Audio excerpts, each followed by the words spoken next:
Welcome to episode 43, I believe is what it is now, of the Cover 2 presented by Tigervision. I'm with Grayson Mann. I'm Patrick Neal. As always, it is us two here in the studio. New studio, by the way. New digs. Yeah. Shout out Zach and Connor. I mean, they've done some terrific work here.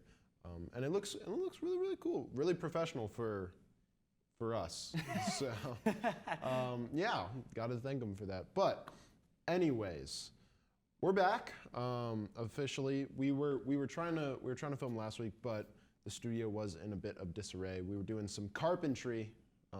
If you wanted to know, probably not. Really getting our hands dirty. Yeah, doing some dad work. Yeah, but we had the Home Depot music playing too. We wanted to really create a dad-friendly environment. Yeah. But we're officially back after break. And yeah, there's plenty of football to talk about. The playoffs. Plenty. Good weekend. Yeah, great weekend. I guess we're just going to run through the games, dive into them a little bit, and I guess we'll just start chronologically.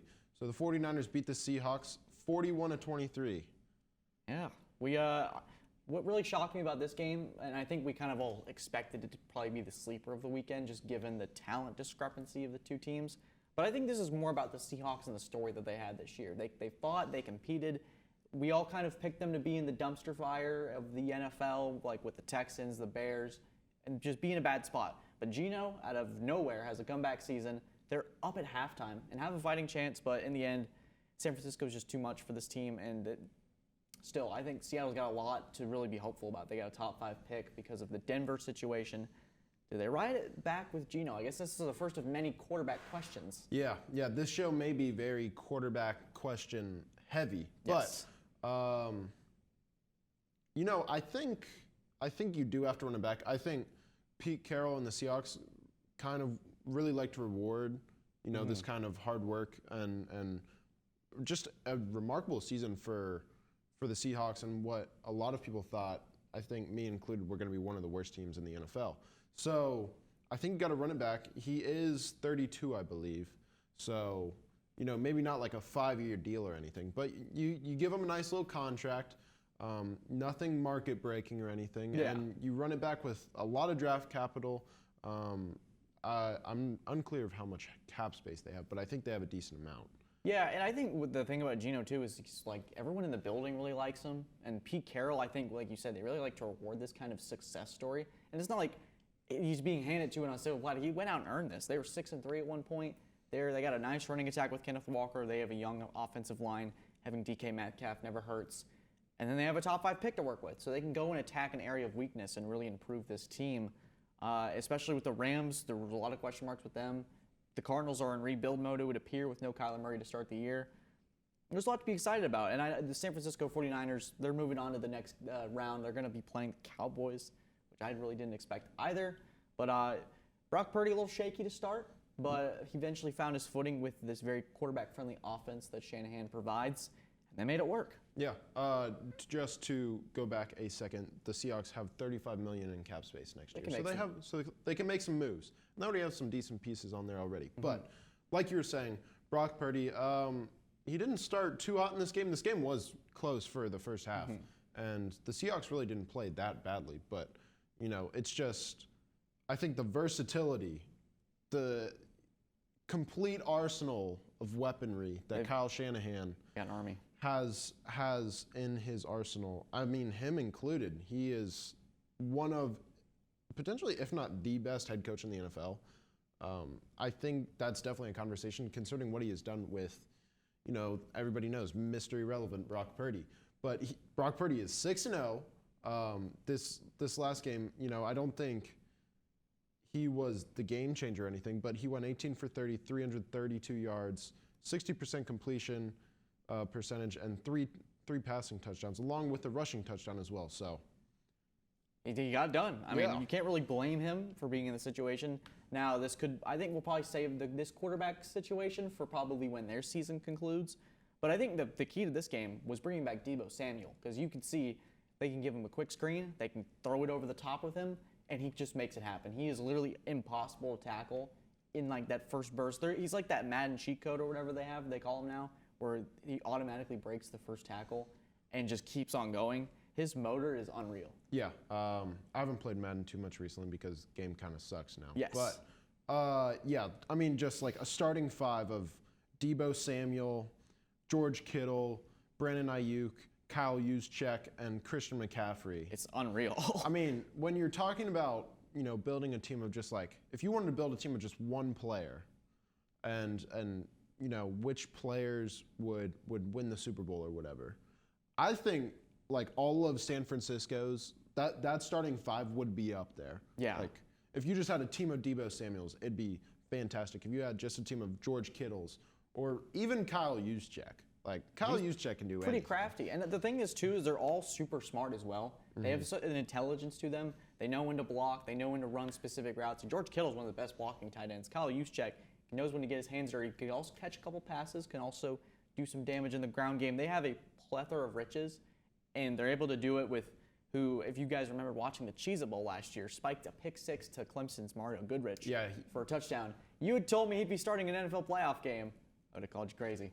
Brock Purdy may be Mr. Irrelevant, but he is not the cheesiest. So. Ooh, okay.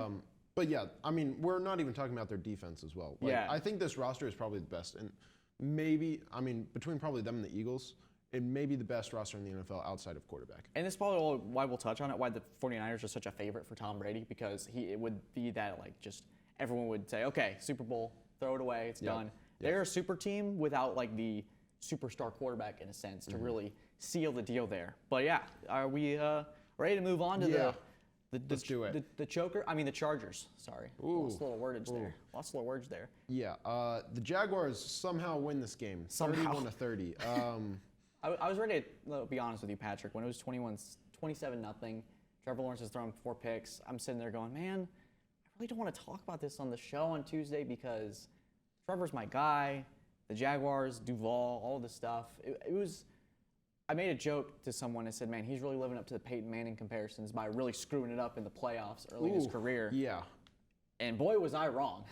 Okay, so like when you are so tired that you're just falling asleep in like really random like sleeping positions, you're completely knocked out. Like you can pretty much go to sleep anywhere. You're going in and out of sleep. Okay. Keep waking up. Yeah. Your legs on the floor.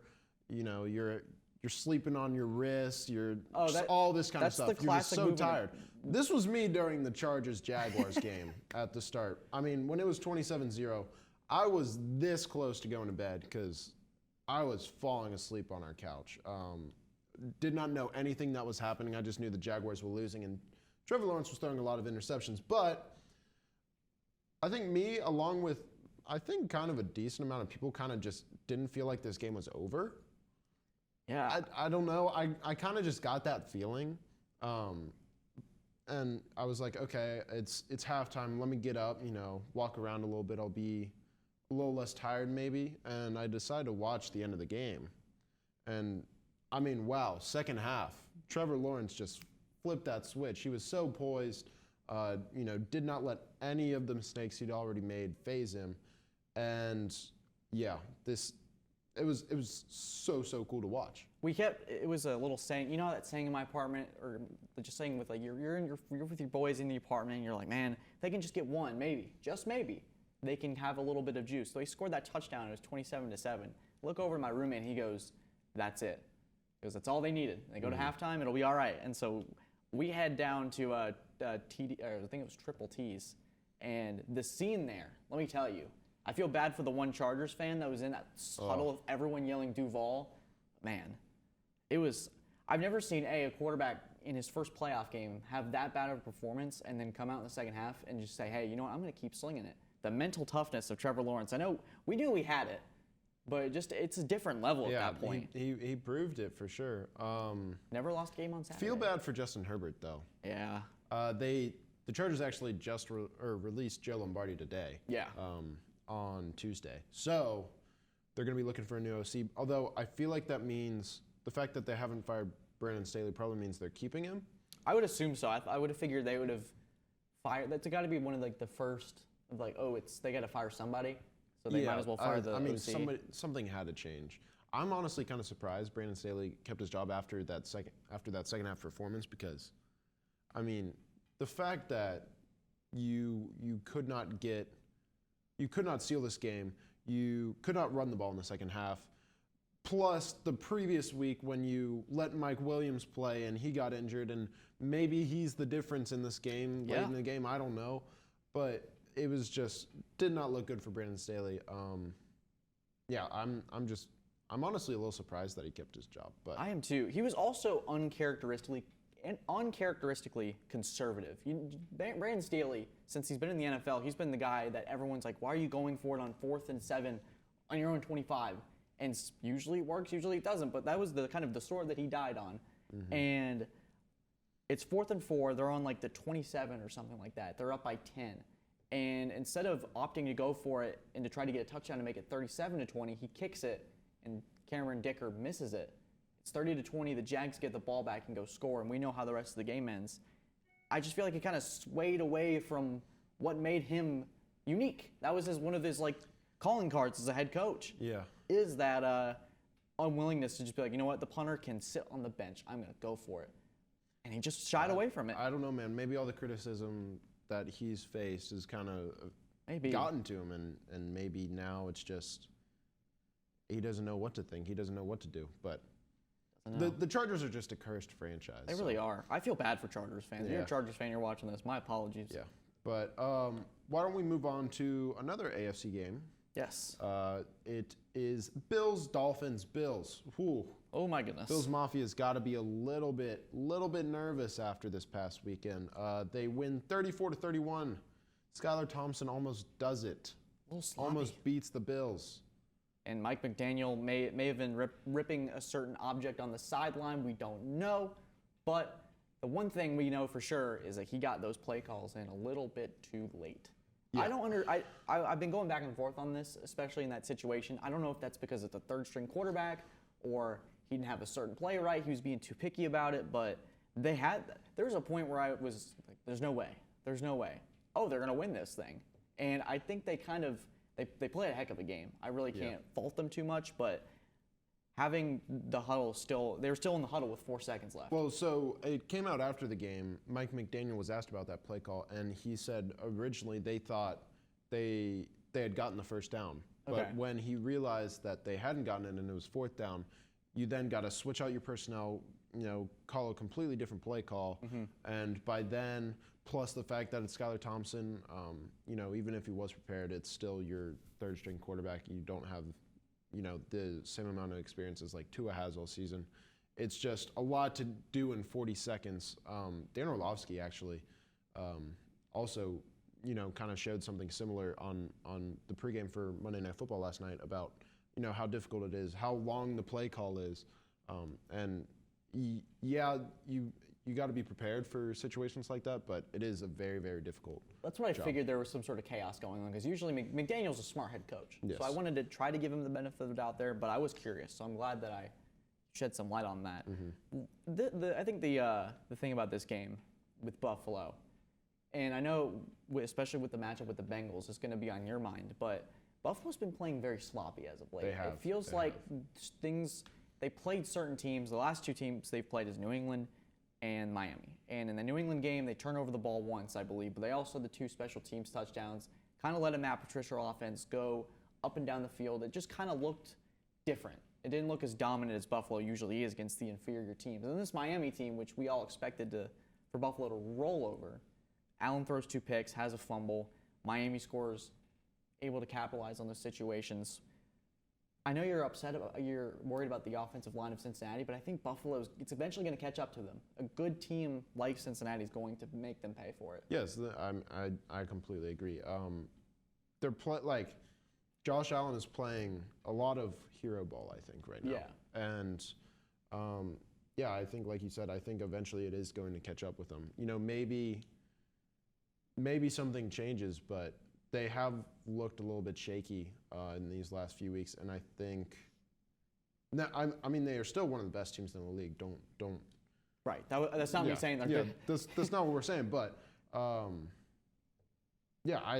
just agree with you that I think eventually, if he can't stop these turnovers, stop these kind of mistakes, especially kind of later in the game, then it's going to be a serious issue for him. Yeah, and I think, and I have it listed down here in our little game notes, is this the cost of Brian Daboll leaving? Do we see not just complete regression, but slight, just a voice in your kind of saying, hey, you don't have to play hero ball all the time, and kind of taking these shorter checkdowns, living to fight another play. We're seeing the effect of him, especially with Daniel Jones. We'll talk about that in a second. But do we think that's potentially a consequence of a great offensive coordinator leaving? I mean, maybe, but Ken Dorsey has had a fantastic season as well. And right. I want to say the Bills have had a better offensive season. Really? In terms of all the crazy metrics and statistics and things we don't understand, to be honest with you. All the crazy stats. But they've still had a very, very good offense. So I don't really know what it is, to be honest with you. Yeah. I would like to be inside that organization and see what's going on. But I still think Allen's top 5 quarterback, but there's been more moments than in this year than in the past couple years that we've seen him play that he's just made a couple of those head scratchers he used to make early in his career. And I don't know if that's I think Ken Dorsey, like you said, he's done a fantastic job. Their number 2 seed in the AFC could have been the number 1 seed with certain circumstances getting in the way. But hey, they're in the divisional round. They're one of the top 8 teams in the NFL according to who's left. But I think it's something to monitor for sure. Yeah, and maybe it's just, Josh Allen has played like this his entire career. You know, there's been certain times where he's had more turnovers and more mistakes, and less turnovers, less mistakes, and has looked better. So it's just kind of balancing that. Someone compared him to like a Walmart version of Brett Favre in terms of the gunslinger part, because he doesn't throw as many interceptions as Brett Favre does, but he's got the same arm strength and is willing to take a little more chances than most. Oh, I don't even know if he's the Walmart version of Brett Favre. You think it's? I think he's up there in terms of just he is willing to go for it whenever he wants and has the arm talent to do so, but sometimes it can cost him. Yeah. We are going to move on. Speaking of the Giants and Brian Daboll, the Giants pull out a victory. First time in 7 years they've won a playoff game. If you guys remember back in August, or I think it was September, there was a little Instagram video he put out there, and a little man by the name of Kieran had made a pretty bold proclamation that the Giants would be, I think he said 10 wins, and that Daniel Jones would be a top-tier quarterback. While I don't agree that Daniel Jones is a top-tier quarterback, certainly played like one on Sunday and led his team to a victory. Over 300 pass yards, over 70 rush yards. I believe that he's the first quarterback to do that in a playoff game. He is? I want to say I saw that. I'm not completely positive. But I hope not.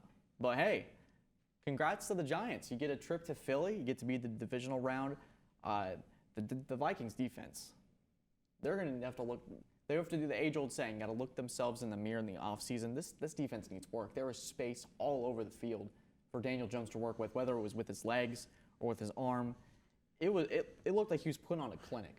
Yeah, this is a tough position to be in right now because of how much I've just doubted Daniel Jones all season. But yeah, we got to own up to it, man.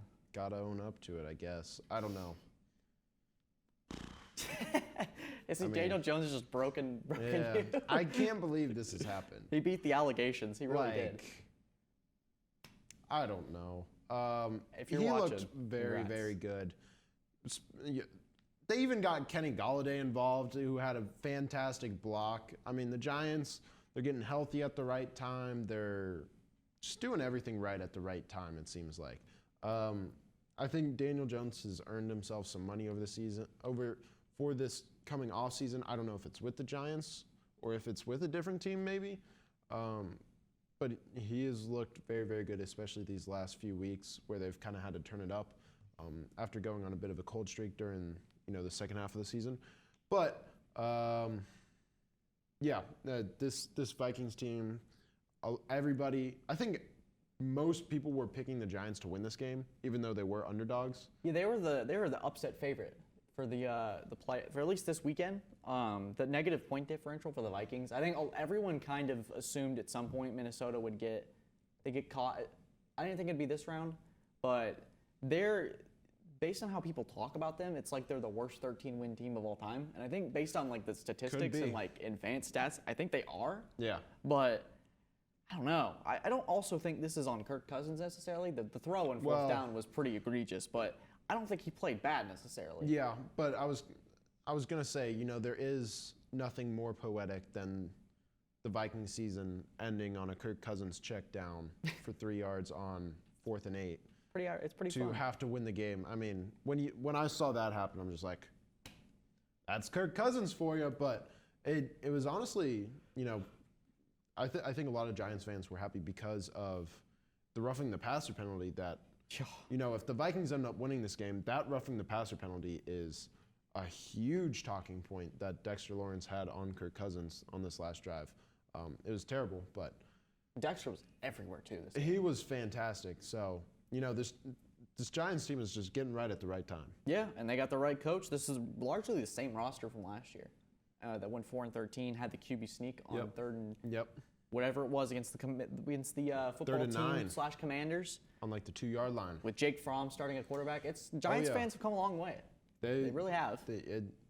You got to clap it up for him a little bit, I guess. But Justin Jefferson was largely ineffective in this game. You got to mention that. He had only 1 catch for 4 yards in the second half, I believe. Yeah, I think it was when in the first drive he had like 4 or 5. He was really a big in that first like scripted set of plays that they had. Jefferson was getting the ball, and then eventually when things started to get to the adjustment point where you got to make these certain calls, Jefferson became, like you said, non-factor. No one was calling his name. And I thought at some point Kirk would probably try to just take more chances and try to get him involved, because usually those 50-50 balls for him are probably more like 80-20, 70-30. So, especially on the final play of the game. But yeah, something to monitor. Yeah, I mean, most of the time I was noticing Justin Jefferson, it was them panning to him on the sideline while the Giants were driving down the field. So, got some work to do for if you're the Vikings in this offseason. What is Kirk Cousins' contract currently? I can check that for you. That could be one of those other quarterback questions. I mean, I think they're gonna stay with him. Yeah, it's just a matter of if his contract is at a certain point, I could see them being a team that gets aggressive and tries to get a young quarterback to potentially stay around for a couple of years, and then eventually maybe a Anthony Richardson or a Will Levis can take over, if that wants to be their game plan. But it just depends on the state of his contract. So it's going to be around $36 million is his cap hit next year. How long does he have on the remaining contract? 2 years? No, that'll actually be his last year. So they'll definitely keep him. Yeah. And then you'll be free of him after that. But anyways, Ravens, Bengals. Congratulations, Patrick, on another playoff win. The Bengals win 24-17. With a little stress, I'd imagine. I was very stressed. And a lot of people before this game were like, I feel like a lot of people were thinking the Bengals were just going to run away with it. And I was pretty nervous for this Bengals team. I mean, the Ravens just play so differently compared to everybody else. I was thinking about it during the game, like, if we happen to win this game and we're playing, say, Buffalo, I think I will have been more nervous for this Ravens game than for the Bills game. Yeah, I think for some people who it's tough to understand how tough it is to play a team for the 3rd straight time, especially when you start looking at the guys the Ravens have on defense. Marcus Peters, Jason Pierre-Paul, Roquan Smith, Calais Camp. They have so many talented players on it. I was astounded at how good their defense can be. Roquan has just completely changed that defense. That defense has played Cincinnati very, very well each time they have played. If J.K. Dobbins said it best, if they have Lamar Jackson in this game, they win this game. I think straight up. I mean, Tyler Huntley didn't play bad at all. Of course, you have the fumble on the one almost 2-yard line. I mean, that was not a great play call. They're calling it the Hubbard yard dash. Oh, goodness. But that play was so sick. Like, I legitimately stood up from my seat and was like yelling. Go.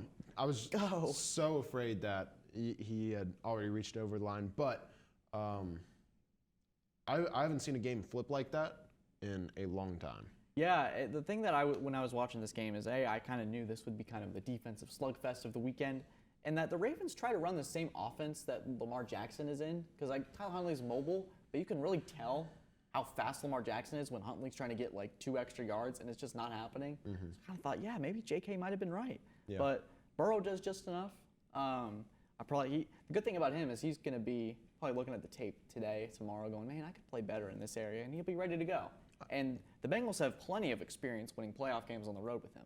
So I'm not really too worried about this. The issue is they don't have a lot of experience with this offensive line playing snaps together because Jonah Williams dislocated his kneecap in this game. It's unclear if he's going to play this weekend. It looks like Alex Kappa is not going to play. Lyle Collins is out for the rest of the season. So you have 3 offensive linemen that did not play the majority of this season, and it's gonna look very, very similar, I think, to how the Bengals playoff run looked last year, with defensive lines just getting after him all game. Burrow's learned to take a little less sacks, a little fewer sacks, and to get the ball out quicker. Von Miller won't be playing in this game against the Bills because he is out, which is good for the Bengals, but it's a serious issue. Jackson Carman is a liability. I hate to say it. The Bengals spent a second-round pick on him, and he has just not panned out at all. It's like how the Giants are getting healthy at the right time, the Bengals are getting injured at the wrong time. Yeah. So it's a serious issue, I think. It's an interesting matchup with the Bills and the Bengals, where the Bengals, it's like both of their kryptonites in a sense that have cost them wins this year. Is the offensive line for Cincinnati has been a problem still. Buffalo, they're turning over the ball at the wrong time. They're playing a little sloppier than usual. It's going to kind of be which one's going to give on Sunday when they eventually face off. Yeah, but we do have to talk about Lamar Jackson. There's been a lot of news about, is he going to sign with the Ravens? Is he not? He's kind of kept it quiet to himself because he is his own agent. Yeah. He doesn't have one. Where do you think he plays next year? I don't know. I could see the Ravens trying to franchise tag him. I don't think if he goes back to Baltimore, it's going to be under a long-term contract. Really? Just so you think it's a because franchise tag? I think the Ravens see it as, hey, the last 2 seasons, he's missed at least a month of time near the tail end of things with the knee injury. Might not be as explosive coming back. We don't know. And even if he is, the injuries are going to keep coming back, especially with the knees and the way he plays. I could see it being a franchise tag. I could see the Jets getting really, really enthusiastic to grab their guy. I could see Miami potentially being a factor. I could see a multitude of things, but I do not think Lamar is going to be a Raven. Ooh. I think he'll be somewhere else. It's not the Patriots. I know a lot of people think he's going to go to New England, but it's not happening. So if I'm the Ravens, I'm paying Lamar. Okay. I think you should have paid him earlier, but now you're in this crappy situation where you're probably going to have to pay him a boatload of money. I mean, you saw the Deshaun Watson contract, 5 years, $250 guaranteed. Lamar is probably looking at that and like, I need something similar to that, probably more. But in this AFC, you think of the amount of talented quarterbacks that are in this AFC. You got Herbert, you got Mahomes, you got Josh Allen, you got Joe Burrow, you have Trevor Lawrence now, you have even Tua Tagovailoa. There's so many talented quarterbacks that I don't think you can get out of this AFC for the next 10, 15 years if you don't have a talented quarterback. Yeah. I'm not saying the Ravens would be wrong in re-signing him. I just don't think I think the damage has been done in terms of where both sides are currently at. Lamar turns down the deal from last year because he wanted the Deshaun Watson money. And now the Ravens, I feel, have more leverage on him because he has been hurt the last 2 seasons. I mean, maybe. I think especially since Lamar's representing himself, it could be a battle. I don't know though, because I think Lamar has a significant amount of leverage though, because you've seen how the Ravens have performed without him. And he's like, look, if you don't re-sign me, you honestly might be one of the worst teams in the NFL. If you look at that offense, it is not good. It has very little weapons. This defense is made to win now. So, going and signing, trading Lamar for a high draft pick to then draft Bryce Young or CJ Stroud or Will Levis, they aren't going to perform nearly as well in this offense as Lamar Jackson does. Also, you're banking on the fact that that draft pick even pans out. I think it's just a very sticky situation for him.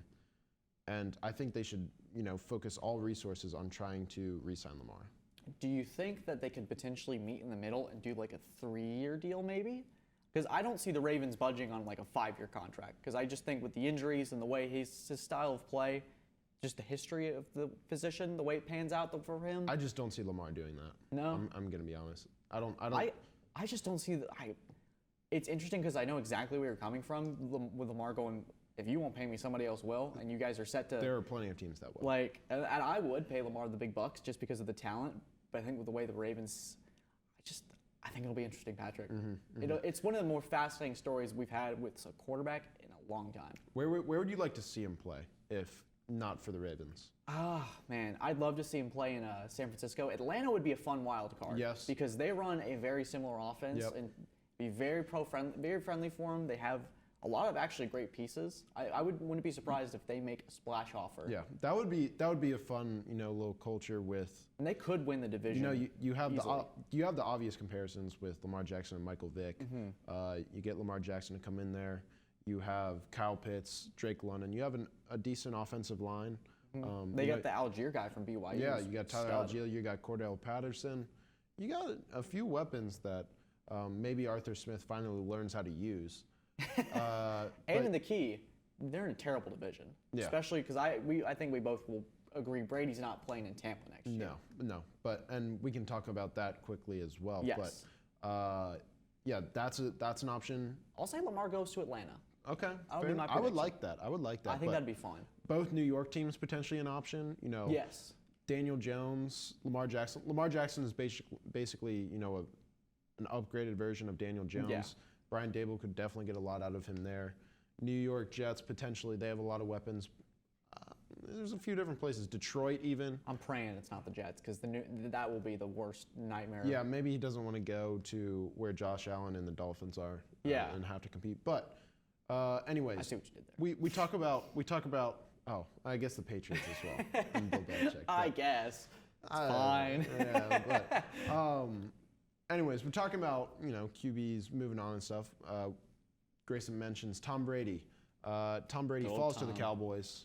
We'll talk about this one quickly. Did we see this? I feel like we should have seen this coming. Yeah, I think I don't know. A lot of people were down on Dak Prescott and the Cowboys after losing to Washington in the last week of the regular season, and then the exact opposite happened. Dak Prescott just went off for one of just a fantastic playoff performance, five total touchdowns. Brett Maher though, Yikes. four missed extra points. It's like it almost kept he is the reason Tampa was still at a shot even with the 24-point deficit because Brady, we know what Brady does in these situations. We know he's capable of it. This is just not a very good Tampa team. The Cowboys defense knew what they had to do is bring pressure. They knew that offensive line couldn't hold up. Tom Brady's not going to be able to move around. Even at his best, he's not going to be able to move around.